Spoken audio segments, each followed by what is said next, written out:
আলী রাদিয়াল্লাহু তাআলা আনহু থেকে বর্ণিত এই হাদিস, কালা কালা রাসূলুল্লাহ সাল্লাল্লাহু আলাইহি ওয়াসাল্লাম আহাদুকুম কায়িমান, আখরাজাহু মুসলিম।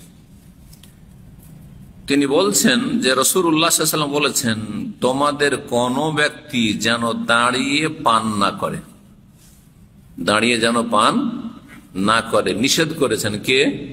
রাসূলুল্লাহ সাল্লাল্লাহু আলাইহি ওয়াসাল্লাম। কোন ব্যক্তি যেন দাঁড়িয়ে পান না করে, পান করা যে কোনো পানীয়, পানি পান না করে দাঁড়িয়ে, চায়ের যুগ এখন চা পান না করে, জুসের যুগ জুস পান না করে, শরবত পান না করে, এক কথায় পানি যে কোনো পানীয় বস্তু, হালাল পানীয় বস্তু দাঁড়িয়ে পান করতে রাসূলুল্লাহ সাল্লাল্লাহু আলাইহি ওয়াসাল্লাম কি করলেন? নিষেধ করলেন। এটা হলো হাদিস। বাহ্যিক হাদিস কি বলে? যে নবী সাল্লাল্লাহু আলাইহি ওয়াসাল্লাম যেহেতু নিষেধ করেছেন, সুতরাং কাজটি হারাম, হালাল নয় তাহলে, তাই না? হালাল আর হারাম আমাদের কাছে, হয় হালাল আর না হয় হারাম। তাহলে যখন নিষেধ আজ্ঞা এসছে তাহলে কাজটি হারাম। এই বাহ্যিক হাদিসের উপর আমল করে জাহেরি মযহাবের ওলামারা, জাহেরি মযহাব আর একটা ছিল পঞ্চম মযহাব, চার মযহাব হানাফি, শাফিঈ, মালিক, হাম্বলি, মানে যুগের আবর্তন বিবর্তনের মযহাব হয়ে গেছে। এইসব আল্লাহ নাযিল করা কোনো মযহাব নয়, সোজা কথা। খুব সহজ ভাষায় যদি বুঝতে চান তো মযহাবগুলি আল্লাহ নাযিল করার না, আল্লাহর ফয়সালা ছিল যুগের আবর্তন বিবর্তনে এইরকম কিছু লোক ফলোয়ার, অনুসারী হয়ে যাবে এক এক মযহাবের ফতোয়া। এখন এটাও হইতে পারে যুগের আবর্তন বিবর্তনে কোন এক সময় যে শেখ আলবানির কিছু ফলোয়ার হয়ে যাবে, কিছু ইবনে বাজের হয়ে যাবে, ওই রকমই ছিল। যেমন ইবনে বাজ, ইবনে ওসাইমিন, আলবানি এই যুগের, এক যুগের ইবনে তাইমিয়া, ঠিক তেমনি আর এক যুগের আবু হানিফা, শাফি, মালিক, আহমদ। বুঝা গেছেন? এর বেশি মযহাবের কোন মানে এর চাইতে বেশি কোন গুরুত্ব যে মযহাব মানে একটা ধরতে হবে অথবা আর কিছু না, এরকম কিছু নেই। চারটা মযহাব ইসলামের খেদমত করেছে, চার মযহাবের ইমামরা, প্রথম ইমাম, তারপরে ওনার ছাত্ররা প্রত্যেক যুগে তারা খেদমত করেছে। খেদমত করতে গিয়ে ভুলও করেছে, ইজতিহাদে ভুলগুলো ছেড়ে দেওয়া ফরজ। আর যেগুলো সহি ওনারা তাহকিক পেশ করেছেন, গবেষণা পেশ করেছেন, সেগুলি মেনে নেওয়া ফরজ, কারণ ওগুলি কোরআন হাদিসেরই কথা। সেই জন্য কখনো আবু হানিফার কথা মেনে নেওয়া ফরজ, কারণ ওইটাই কোরআন হাদিসের সাথে মিলছে, সেই জন্য। কখনো শাফির কথা মানা ফরজ, শাফির কারণে নয়, বরং ইমাম শাফির কথাগুলি কোরআন হাদিসের সাথে মিলছে এই জন্য। আর কখনো ইমাম মালিকের কথা, কখনো ইমাম আহমদের কথা মেনে নেওয়া ফরজ, কারণ তার কথা অমুক অমুক মাসলাগুলিতে কোরআন হাদিসের কাছাকাছি, সেই জন্য। এবার বুঝতে পেরেছেন? মযহাব সম্পর্কে যেন বিষয়টা ক্লিয়ার থাকে। আমরা মযহাব বিরোধীও না, আর মযহাবের অন্ধ অনুসরণ জায়েজও বলি না। মযহাবের অন্ধ অনুসরণ জায়েজও না, আর মযহাব উৎখাত করতে হবে। এক শ্রেণীর লোকেরা মনে করে যে মযহাব উৎখাত করতে, না, এটাও না। মযহাব হচ্ছে ঠিক ওই রকমই যে কোনো আলেম আমার কথাগুলো শুনছেন, কোরআন এবং হাদিসের কাছাকাছি হলে নেবেন না, নেবেন না, নেবেন, কিন্তু ভুল হলে ছাড়বেন না, ছাড়বেন না, ছাড়বেন। সেইরকম এরকমই একই স্যামসাং। পার্থক্য যে কেউ ছোট কেউ বড়, এটুকু পার্থক্য। কেউ ছোট আর কেউ বড়। কেউ ওই যুগে এসছে দ্বিতীয় তৃতীয় হিজরিতে এসছে, আর ইবনে তাইমিয়া রাহমাতুল্লাহ আলাইহি অষ্টম হিজরিতে এসছেন, ব্যাস পার্থক্য। অষ্টম শতাব্দীতে এসছেন, এই হলো পার্থক্য। জি,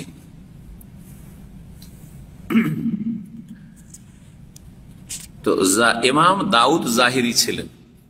এই জাহিরি মযহাবের ইমাম কে ছিলেন? ইমাম দাউদ জাহিরি। আর এই মযহাবের সবচেয়ে বড় ফকিহ ছিলেন ইমাম ইবনে হাজম রাহমাতুল্লাহ আলাইহি। তার ফিকহের অনেকগুলি খণ্ডে কিতাব আছে। জি, আল মুহাল্লা, আল মুহাল্লা।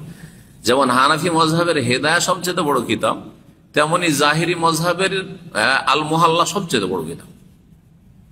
শাফি মযহাবের যেমন আল মাজমু বা শারহুল মুহাজ্জাব সবচেয়ে বড় কিতাব। হাম্বলি মযহাবের সবচেয়ে বড় ফিকহের কিতাব হচ্ছে আল মুগনি। এইভাবে আর কি। তো জাহিরি মযহাবে দাঁড়িয়ে পানি পান করা বা দাঁড়িয়ে কোনো কিছু পান করা হারাম। পান করাই যখন হারাম, তো খাওয়াটা ওর চাইতে হালকা না ওর চাইতে বেশি মারাত্মক? যেন অনেকে দাঁড়িয়ে পান করে নেবেন কিন্তু খেতে পারবেন না, আমার কথাই নেন, যদি বলেন প্রয়োজন আমি দাঁড়িয়ে পানি পান করে নেবো, জমজমের পানি বৈশা আছেন আর দাঁড়িয়ে পান করবেন, এটা একটা বেদাত। এটা অনেকে বুঝে না, মনে করে যে জমজমের পানি নিয়েছি মানে শুইয়া থাকলে উঠে দাঁড়িয়ে যেতে হবে, বৈশা থাকলে উঠে দাঁড়িয়ে যেতে হবে, দাঁড়িয়ে পান করতে, এটা ভুল একবার। এই ধারণাই বেদাতি ধারণা, এই ধারণা নেই আসলে, এই ব্যাখ্যা নয় আসলে। যেই অবস্থায় আছেন ওই অবস্থায় পান করে নেবেন। যদি দেখা যায় যে ওইখানে বসার মতো ভালো জায়গা নেই, ভিজা আছে, পানি পড়ে আছে, তাহলে বসতে যাবেন নাকি পানিতে? ভিজা জায়গায় বসবেন না, মোটে দাঁড়িয়ে পান করে নেবেন। তো নবী সাল্লাল্লাহু আলাইহি ওয়াসাল্লাম যে জমজমের পানি সারে বা কায়মান দাঁড়িয়ে পান করেছেন, এর রহস্য হচ্ছে যে নবী সাল্লাল্লাহু আলাইহি ওয়াসাল্লাম জমজমের পানি পান করেছেন আপনাদের মতো যে পটে রাখা আছে আর ওইখানে করে পান করছেন নাকি? হ্যাঁ না, কোথায়? আরে জমজম কূপের কাছে বালতিতে উঠাচ্ছে, কূপের কাছে কত পানি পড়ে থাকে, কাদা হয়ে থাকে, তাই না? না এরকম পাকা ছিল, খাঁচা জায়গা ছিল, কত কাদা হয়ে আছে, কত পানি পড়ে আছে, তো ওখানে বসবেন কোথায়? সুতরাং দাঁড়িয়ে পান করেছেন। তো আপনারও যদি ওইরকম পরিস্থিতি হয় যে এখানে বসার মতো পরিবেশ নেই, দাঁড়িয়ে পান করবেন। কিন্তু দাঁড়িয়ে খাওয়া আর চাইতে বেশি মারাত্মক করা যাবে না। কখনো হয়তো প্রয়োজনে দাঁড়িয়ে পান করে নেবো হয়তো, কিন্তু দাঁড়িয়ে খাওয়া যাবে না। দাঁড়িয়ে দাঁড়িয়ে খাওয়া আরো অভদ্রতা নাজায়েজ যদি নাও হয়, অনুত্তম এবং অভদ্রতা। তো বিষয় আলোচনা চলছে পান করার, কিন্তু ওর সাথে সাথে ধরে নিতে হবে পানাহার, দুটোই। জি, জাহির মজহাব একটা হয়ে গেল। অধিকাংশ ওলামাদের মজহাব এর বিপরীত, তারা বলছেন যে দাঁড়িয়ে পান করা মাকরুহ তানজিহ, মানে অনুত্তম, হারাম নয়, নাজায়েজ নয়, অনুত্তম। উত্তমের খেলাফ। উত্তম হচ্ছে কি করবেন? বসে পান করবেন, কিন্তু কেউ যদি দাঁড়িয়ে পান করে নাই তাহলে সে অনুত্তম কাজ করলো, গুনাহগার হইল না। দলিল বলছেন, দলিল হচ্ছে সহিহ মুসলিমের হাদিস, ইবনে আব্বাস রাদিয়াল্লাহু তাআলা আনহুতে বর্ণিত, বলছেন সাকাইতু রাসূলুল্লাহ সাল্লাল্লাহু আলাইহি ওয়াসাল্লাম মিন জামজাম ফাশারিবা ওয়া হুয়া কায়েম, আমি রাসূলুল্লাহ সাল্লাল্লাহু আলাইহি ওয়াসাল্লামকে জমজমের পানি পান করিয়েছি, জমজম কূপের কাছে, তিনি পান করলেন দাঁড়িয়ে দাঁড়িয়ে। তো যখন জমজম পানি রাসূলুল্লাহ পান করেছেন, দাঁড়িয়ে, উজুর পানিও দাঁড়িয়ে পান করেছেন, সুতরাং বোঝা গেল যে কখনো কখনো বসার মতো পরিবেশ নেই, তাহলে দাঁড়িয়ে পান করা কি জায়েজ, কিন্তু উত্তমের খেলাফ, অনুত্তম। এটাও বলে দিয়ে অনেকে মনে করেন যে দুটা পানি দাঁড়িয়ে পান করতে হবে, একটা জমজমের পানি আর একটা হচ্ছে উজুর পানি। অনেকে উজু করে, আমাদের দেশে দেখা যায়, এক শ্রেণীর আলেমদেরকে বা মাদ্রাসার ছাত্রদের বসে বসে উজু করলো, আর উজু করার পরে ঘটিতে বা লোটাতে পানি আছে, দাঁড়িয়ে গেল, তারপরে ওটা করে দাঁড়িয়ে পান করছে, মনে করছে যে এটাই সুন্নত। না, এটা সুন্নত নাই, সুন্নত নাই। প্রয়োজনে দাঁড়িয়ে দাঁড়িয়ে উজু করছেন আর আপনি পান করবেন, দাঁড়িয়ে পান করবেন। আচ্ছা, নলকূপ থেকে মুখ লাগিয়ে পান করছে না, করছে না? পান করছে। আপনার কাছে কোনো পাত্র নেই, এইখানেও যে বারাদা গুলো রাখা আছে, আছে না নেই পানির, ওখানে আপনি পান করছেন, তো কি পয়সা পান করবেন নাকি? কি করে পয়সা পান করবেন? তো দাঁড়িয়ে তো পান করতে হবে, দাঁড়িয়ে পান করবেন এরকম অবস্থায়, জায়েজ, কিন্তু অনুত্তম। সহিহ বুখারীতে আরো রয়েছে যে আন্না আলিয়া রাদিয়াল্লাহু আনহু শারিবা কায়মান, আলী রাদিয়াল্লাহু তাআলা আনহু দাঁড়িয়ে পান করলেন, অথচ তিনি হাদিস বর্ণনা করছেন কেউ যেন দাঁড়িয়ে পান না করে, আবার তিনি কি করলেন? দাঁড়িয়ে পান করলেন, হাদিস সহিহ বুখারীতে। ওয়াকালা, তারপরে বললেন যে দেখো, রাআইতু রাসূলুল্লাহ সাল্লাল্লাহু আলাইহি ওয়াসাল্লাম ফাআলা কামা রাআইতুমুনি ফাআলতু, রাসূলুল্লাহ সাল্লাল্লাহু আলাইহি ওয়াসাল্লামকে এইরকমই করতে দেখেছি যেমন তোমরা দেখলে আমি কি করলাম, মানে আমি যেমন দাঁড়িয়ে পান করলাম এইরকমই রাসূলুল্লাহ সাল্লাল্লাহু আলাইহি ওয়াসাল্লামকে দাঁড়িয়ে পান করতে দেখেছি।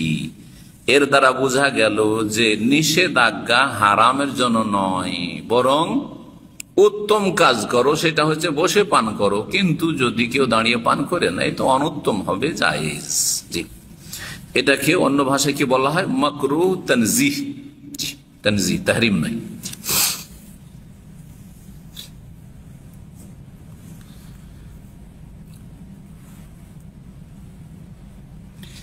ইবনুল কাইয়িম রাহমাতুল্লাহি আলাইহি যাদুল মাদে বলেছেন, মিন হাদিহি সাল্লাল্লাহু আলাইহি আশ-শুরবু কায়দান, রাসূলুল্লাহ সাল্লাল্লাহু আলাইহি ওয়াসাল্লাম আদর্শ ছিল বসে পান করা।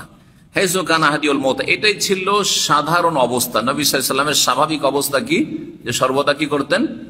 বসেই পান করতেন। ওয়াসাহা আনহু আন্নাহু নাহা আনিশ শুরবি কায়মান, এটাও প্রমাণিত সহিহ সূত্রে যে নবী সাল্লাল্লাহু আলাইহি ওয়াসাল্লাম দাঁড়িয়ে পান করতে নিষেধ করেছেন। ওয়াসাহা, এটাও সহিহ সূত্রে প্রমাণিত যে কখনো কখনো রাসূলুল্লাহ দাঁড়িয়ে পানও করেছেন, নিষেধও করেছেন, আবার পানও করেছেন। সুতরাং একদল বলছেন যে এর সমন্বয় কি, পরস্পর বিরোধী হাদিস, তাহলে নিজে পান করেছেন আবার নিষেধও করেছেন।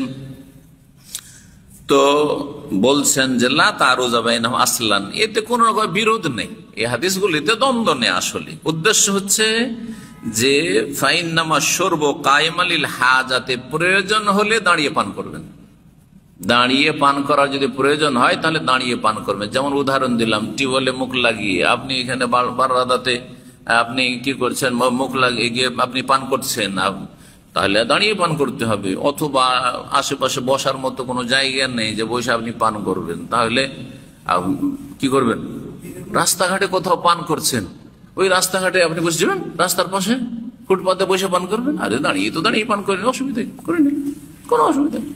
জি, বসার মতো জায়গা যদি থাকে তো বসলেন আপনি। জি, নিজের বাড়িতে আছেন, নিজের অফিসে আছেন, বসার জায়গা আছে, বসে পান করুন, কেন দাঁড়িয়ে পান করবেন আপনি? তাহলে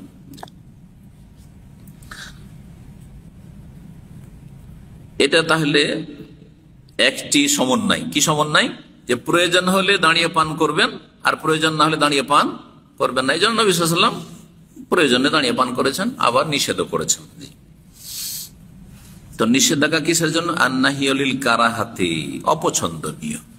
আর কারাহা অপছন্দনীয় মানে তবিহালিল হাজাতে, প্রয়োজন পড়লে জায়েজ, অপছন্দনীয় জিনিস প্রয়োজন পড়লে জায়েজ। যেমন পেশাব করা দাঁড়িয়ে, ঠিক সেম একই অবস্থা। পেশাব হচ্ছে, আসল হচ্ছে যে পেশাব করবেন বসে, কিন্তু যদি প্রয়োজন হয় তাহলে দাঁড়িয়ে পেশাব করা জায়েজ, অনুত্তম। দাঁড়িয়ে পেশাব হচ্ছে যে বসার মতো জায়গা নেই, বা বসে পেশাব করলে বেশি ছিটবে হয়তো, হ্যাঁ, যে ইংলিশ বাথরুম গুলো রয়েছে সেখানে দেখছেন যে ভিজে আছে, নাপাক হয়েছে, ওতে বসলে কাপড় খারাপ হয়ে যাবে, শরীর খারাপ হয়ে যাবে, শরীরে নাপাকি লেগে যাবে হয়তো, না দাঁড়িয়ে পেশাব করে নিন, অসুবিধাই। তো প্রয়োজনে জায়েজ, নবী সাল্লাল্লাহু আলাইহি ওয়াসাল্লাম সহিহ বুখারীতে হাদিস রয়েছে, প্রয়োজনে জায়েজ একটা জিনিস। আর এটাকে যারা বুঝেন, আসলে হাদিস বুঝেন আমাদের আলেম সমাজ, তারা বলছে বুখারী যা মানবে সব মানবে, তো বুখারী তো হাদিস আছে দাঁড়িয়ে পেশাব করা, হাদিসে দাঁড়িয়ে পেশাব করবে, আরে কেন করবে না, প্রয়োজনে করবে। জাহেল কোথাকার, মনে করে যে দাঁড়িয়ে পেশাব করাটা চরম অপরাধ আমাদের বাঙালি সমাজে।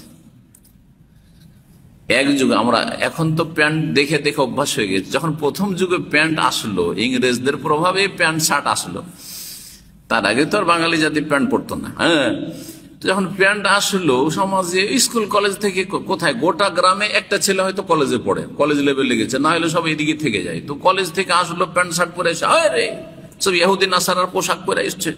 হ্যাঁ, প্যান্ট পরে, আর প্যান্ট গুলো তো টাইট হইতো, তো হ্যাঁ, দাঁড়িয়ে পেশাবও অনেক সময় করতে হতো। তো দাঁড়িয়ে পেশাব করা আর প্যান্ট পরা কাবিরা গুনাহ ছিল আমাদের সমাজে।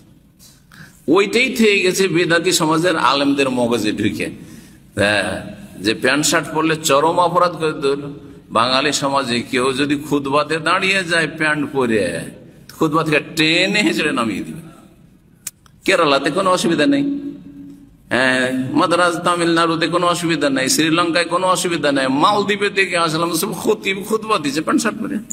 আর না হলে মিশরি ড্রেস, ওদের তো পাঞ্জাবি পাঞ্জাবি সব নাই, মিশরি ড্রেস পড়ছে, এটা হচ্ছে সরকারি ইউনিফর্ম খতিবদের। আর না হলে প্যান্ট শার্ট পরে নামাজ পড়াইছে, এ আমতি করছে প্যান্ট শার্ট পরে দেবে বাঙালি সমাজে না। তো প্যান্ট শার্ট পরাটা দাড়ি না রাখার মতো অপরাধ মনে করে, টুপি না থাকাটা দাড়ি না রাখার মতো অপরাধ মনে করে, তাই না? ওই রকমই দাঁড়িয়ে পেশাব করলে বলো ইহুদি নাসারার বাচ্চা আছে, ও দাঁড়িয়ে পেশাব করছে। এইগুলো ভাষা হচ্ছে আমাদের দেশের বেদাতি আলেমদের, না না, এগুলো ইসলামী ভাষা নয়, ইসলামী ভাষা নয়। প্রয়োজনে এগুলো জায়েজ, অনুত্তম, কিন্তু প্রয়োজনে জায়েজ। আপনাকে কোরআন এবং হাদিসের আলোকে ইসলাম শিখতে হবে, আপনাকে আবেগ দিয়ে ইসলাম শিখলে হবে না, আর প্রথা দিয়ে আর সমাজ দিয়ে ইসলাম শিখলে হবে না। আমাদের সমাজে যেটাকে ঘৃণা করে সেটা চরম ঘৃণিত, আর যেটাকে বরণ করে নিয়েছে সেটা কোনো ব্যাপার না, অথচ হারাম। এটা ইসলাম নয়, এটা সামাজিকতা। আপনার ইসলাম বিরোধী সামাজিকতা।